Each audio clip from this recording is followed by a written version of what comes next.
Sorry, hello everyone. Good morning. I know it's still a little early. So today I have two stories, two lessons, and I'm out your way. Okay?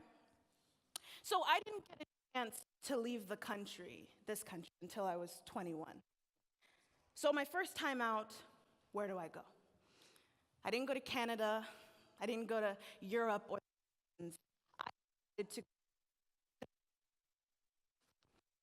Actually, let me rephrase. I decided to live in South Korea.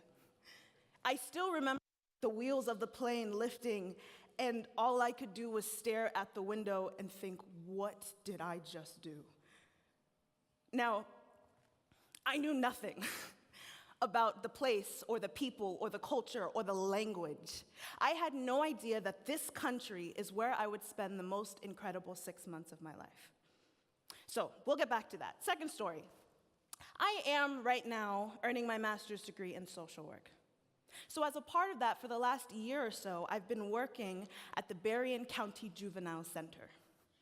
Now, my mom, all through my life, she ran prison ministries. So she and a group would go to prisons, worship with them, come home. And I remember her telling me, Jasmin, when you're 18, you are going to come with me. And I was like, oh, no, thanks though. But a few years later, here I am, working, assessing, mentoring this group that our society has cast down and aside with the label criminal. So whenever I tell people one or both of these stories, I tend to get the same question, which is, Jasmin, what did you learn? So there's two lessons that I learned in Korea that is further emphasized in the juvenile center, and that's what we're gonna talk about today, okay? So first lesson, each one of us has been born within a very specific societal and cultural context, which means that who we are, our perspective, our ideals, and our beliefs are largely made up from the experiences that we've had and the media we've been exposed to. So what does that look like? Well, as an African American living in Korea, there are a lot of things that I had to learn. And as I'm interacting with people, I quickly realized that because of our very different contexts, in this case cultural, there were some stark ignorances that we had to work out. Example, in Korea, I was an English teacher. So I'm walking into my very first class full of all kids, and I'm nervous, and I'm trying to be upbeat, so I walk in, and I'm like, good morning, everyone. I'm your teacher. My name's Jasmin, and I'm from, and before I can finish, the entire class goes, Africa! And I was like, oh, no, I'm from America. A little boy's hand shoots up. He goes, teacher, is Barack Obama your brother? Okay. So it took me some time to adjust, but not even a month later, I'm walking in a really crowded shopping district in Seoul, right? And there's people everywhere, and the Korean friend I was there with, she stops and she goes, wow, Jasmin, there's a lot of Chinese people here. And so I look around without thinking, and I go, really? Where are they? And she just stares at me. And immediately I'm so embarrassed because I just admitted to my ignorant eyes, everyone looked the same. But that was our context. At the juvenile center, a large part of my job is asking questions, right? So what if I told you that kids in juvie aren't just bad? What if I told you that if I ask enough questions and I go back far enough, I can almost guarantee you that I will find some sort of trauma or abuse that has taken place within that household or community? What if I told you that the very behavior that got many of them here is the same behavior that they originally adopted in order to survive? Now, while I do not excuse the behavior, my question to you becomes, are these menaces to society that need to be locked away or children in desperate need of treatment? Context. So, what's the lesson here? Okay, are you ready? Just because we're American, or just because I'm middle or upper class, or just because I had one or both of my parents, that doesn't make my views right. And that doesn't make my morals superior. Before I left the country, if you didn't think the way I thought, you're wrong. And if you didn't believe what I was taught to believe within my context, you're wrong. And I had to come to the understanding that it is both naive and unrealistic to think that everyone in this room, much less everyone in the country or the world, will believe and think as I do. Lesson 2.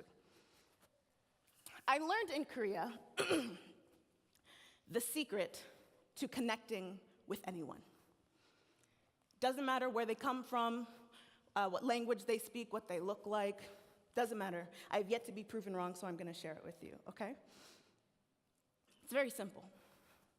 If you take a genuine interest in someone else's experience or perspective without trying to prove them wrong, you will be embraced. When I was in Korea, I didn't have to spend all of my money. I didn't have to do a grand gesture to prove my loyalty. All I did was care. I asked questions. I tried to learn the language. I tried to partake in cultural norms, like giving up my seat on a subway for an older woman or serving my elders before I ate myself. And the response? I have friends in Korea that I talked to yesterday.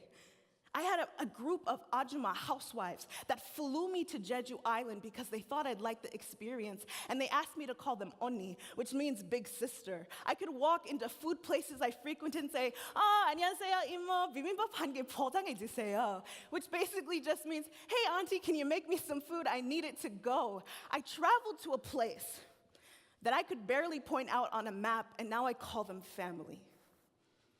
At the juvenile center, don't let the fancy titles fool you. My job is to listen, give words of encouragement, and help them find their strengths. And when these kids that have been dragged through hell and back recognize that you are there to support and uplift them and not push them down and tell them how wrong they were, you will see this mask of anger pushed aside and see a scared child looking for someone who cares. I have been invited to court hearings and family visits just so they know, even if I sit in the back and say nothing, that someone is there standing in their corner. So what does any of this have to do with you or me or hospitality, right? I want you to remember how diverse this campus is and how diverse this country is. With every step that you take, you will find people that do not walk like you, that do not talk like you, that do not reason like you reason, whose perspective will not line up with yours no matter how hard you try. But here's the challenge. Can you remove yourself from your context? Whether it be cultural, societal, experiential, and in some cases, religious. Can you remove yourself from your context and put yourself in the Christ-centered context that requires that you love them anyway? There will be people who will make you cringe just by the way they walk, and who have done things that make your stomach turn.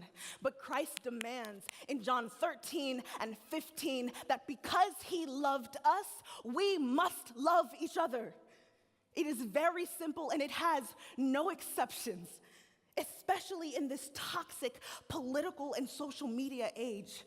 I have seen people, not children, grown adults, unfriend and bully and berate each other because they have different political views.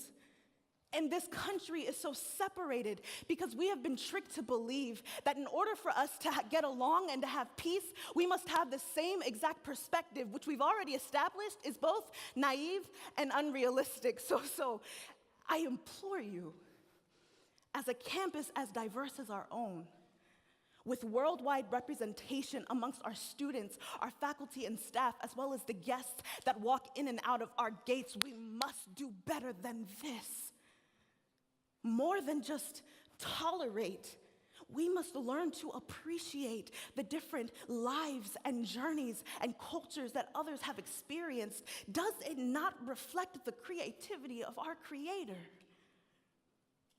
I am asking you to look at someone in those dark moments and say, hey, I don't have to agree with you, and I don't have to understand you in order to love you. Thank you.